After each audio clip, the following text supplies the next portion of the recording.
K word. The Kickstarter. Kickstarter. All right, let's talk Kickstarter. You recently had an experience with the Kickstarter. Oh man. uh, Tell us on the nightmare experience you had with the Kickstarter. All right. Your boy. So that's your man.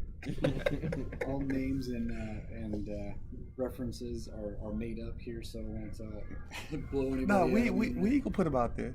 We can put them out there.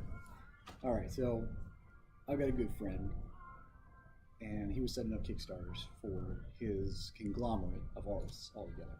Everybody and their mama. Yeah. A lot of people were trying to jump on the bandwagon, and he led them all on. So he actually tried to manage about 7 different books in the space of like 3 to 6 months. Impossible. By himself.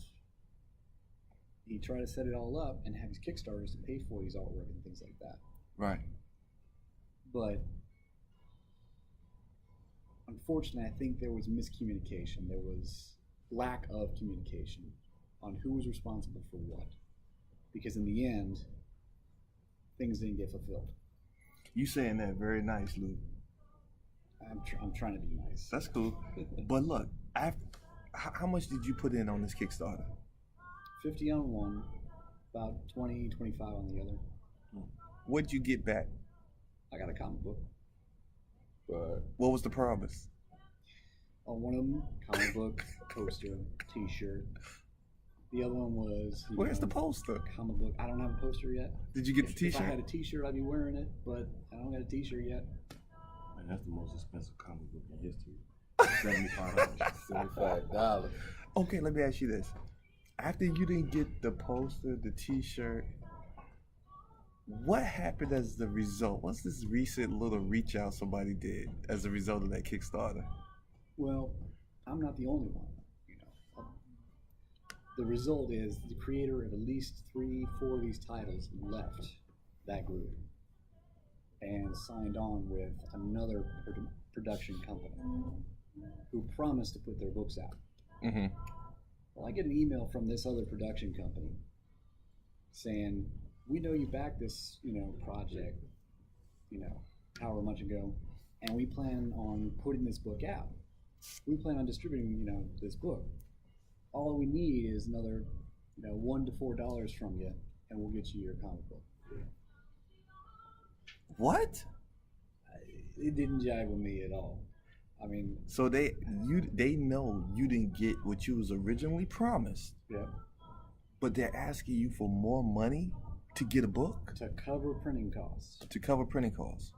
To cover the cost that you already paid for. That I already paid. I couldn't get with that. Because somebody got the money. Somewhere they got the money.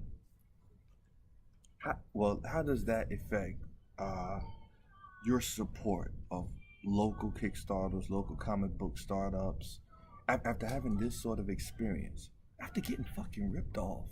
Yeah. I'm hesitant. I am hesitant unless I know that for a fact that it's a done deal. I mean, like, if all they need is printing costs, and that's what Kickstarter is for, and they've already created the artwork and they're just ready to put it out. But this was, somebody that I knew face to face and have talked to. So with that bullshit. Yeah, it's being worried to support another project and not know if it's going to actually come out. Well, when you go to Kickstarter, it seems like every indie comic now has a Kickstarter. Yeah. I mean, what's your thoughts when you see that? When you see all these Kickstarters, what's your gut reaction first? It's flooded. There's a lot of them out there. It's kind of getting oversaturated. Now we talked about doing a Kickstarter. We threw around some ideas. What would be the difference between a Supreme Artz Kickstarter and all the other Kickstarters that you see out there? Well, I know when we do our Kickstarter, it's going to be guaranteed. guaranteed, open, transparent. You know, people are going to know what's going on with it. People know when things are going to happen.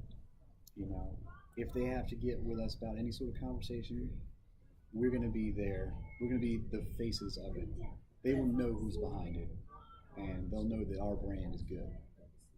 That we deliver. Woo! That we do what we promise. Gotcha.